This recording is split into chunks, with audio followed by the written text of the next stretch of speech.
Voilà, quatrième question de cet examen. Soit trois solutions différentes.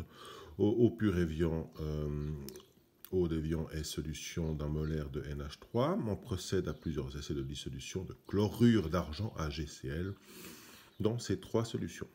Donner l'expression générale du produit de solubilité, du KS, du chlorure d'argent.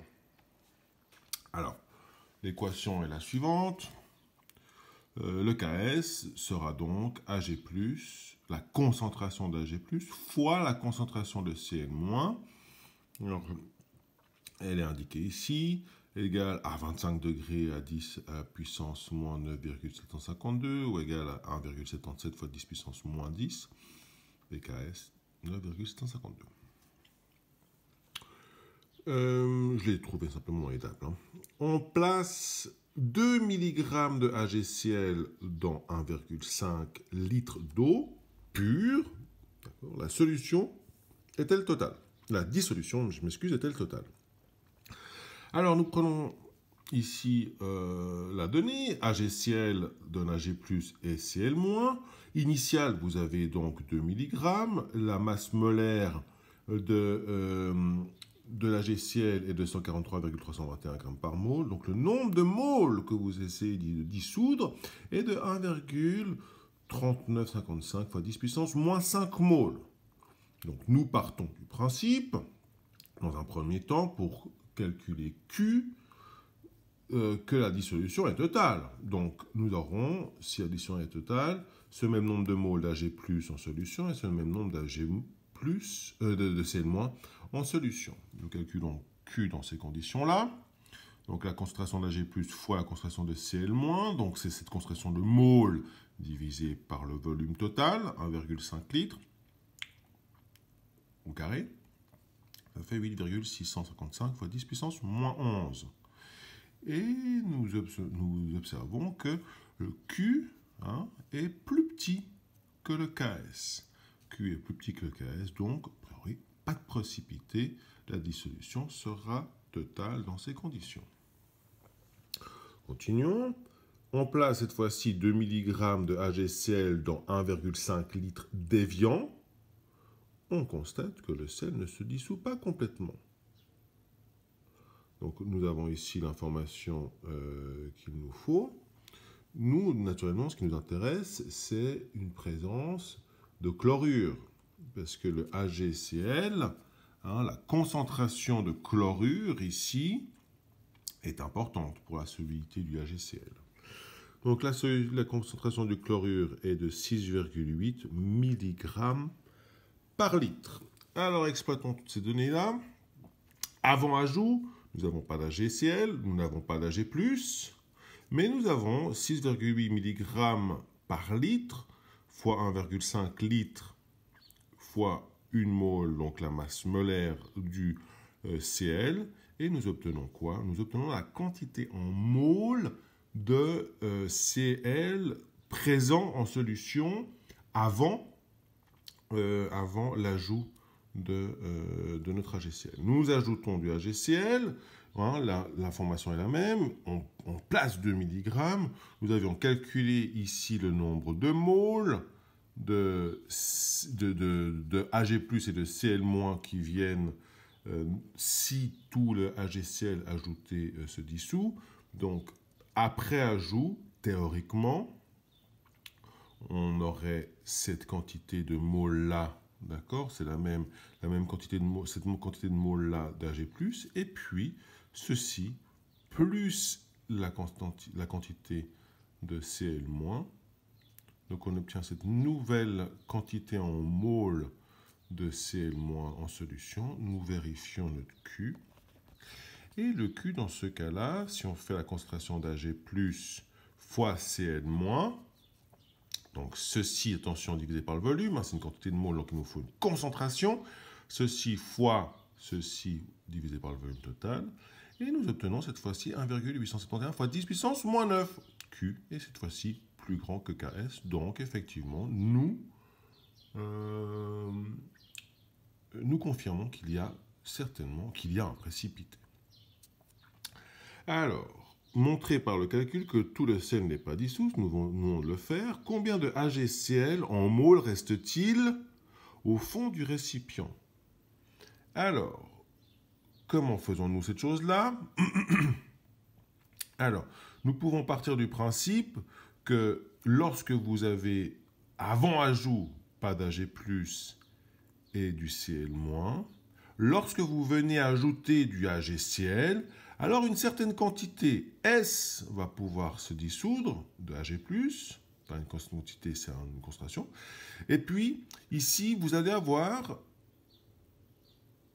cette quantité-là déjà présente, divisée par le volume. Attention, c'est une concentration plus S. Chaque fois qu'un S ici arrive, il y aura un S qui arrive ici aussi. Donc, nous aurons un Ks à exprimer, cette fois-ci avec Ag+, la concentration à l'équilibre d'Ag+, égale à S, et la concentration de Cl- à l'équilibre égale à ceci plus S. Ceci plus S. Et nous pouvons, allez, par simplification, considérer que ce plus S, vu que lui c'est celui qui est déjà présent, ce plus S va être négligeable. C'est juste pour éviter en fin de compte une polynomiale du deuxième degré. Donc, on se retrouve avec ce Ks est égal à S fois ça. Nous considérons que ceci est négligeable. Donc, c'est S fois ceci que j'ai calculé là. Ça fait 1,77 fois 10 puissance moins 10, qui est égal au Ks. Donc, nous avons cette équation ici, qui peut être simplement résolue. S est égal à ça sur ça. Et ça fait 9,228 fois 10 puissance moins 7 moles par litre. Comprenons bien ce que c'est, cette concentration. C'est la concentration de HCl qui aura été dissous dans ce milieu contenant déjà du chlorure. Donc, le nombre de moles restants, c'est la question. Combien de HCl en moles reste-t-il au fond de la solution? Donc, ici, le nombre de moles restant en solution, c'est quoi? C'est le nombre de moles initial d'HCl que vous avez dans la main, correspondant aux 2 millimoles, moins la concentration qui s'est dissoute, fois le volume dans lequel il s'est dissous, c'est-à-dire que c'est le nombre de moles qui s'est dissous, d'accord? Et ça vous fait 3955 fois 10 puissance moins 5 moles moins ce qui s'est dissous, d'accord? Et ça, c'est donc le nombre de moles résiduels qui ne s'est pas dissous et qui est au fond de votre bécher ou récipient à l'état solide. On ajoute de l'eau pure jusqu'à ce qu'il n'y ait plus de précipité. Calculer le volume total de la solution. Alors, comment ai-je fait? Eh bien, simplement, nous décidons maintenant d'avoir une concentration, d'avoir le nombre de moles initial d'HCl complètement dissous. Donc, on va partir du principe que le Ks sera respecté. Nous aurons cette multiplication de Ks, donc la concentration d'Ag+, fois la concentration de Cl- égale au Ks.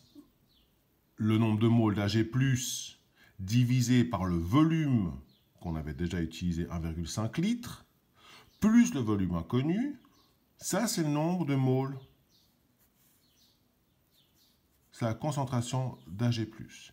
Et ça, c'est la concentration de Cl-, la nouvelle. Donc c'est ce qui est déjà présent de chlorure, divisé par le volume 1,5 plus le volume inconnu, plus ce que nous venons rajouter comme Cl-, divisé par le volume total. D'accord? Et ça, c'est égal au Ks que nous devons trouver. Donc, nous résolvons cette équation. Le nombre de moles initial d'Ag+, c'est ceci, divisé par le volume inconnu plus 1,5. Ça, c'est la concentration de Cl-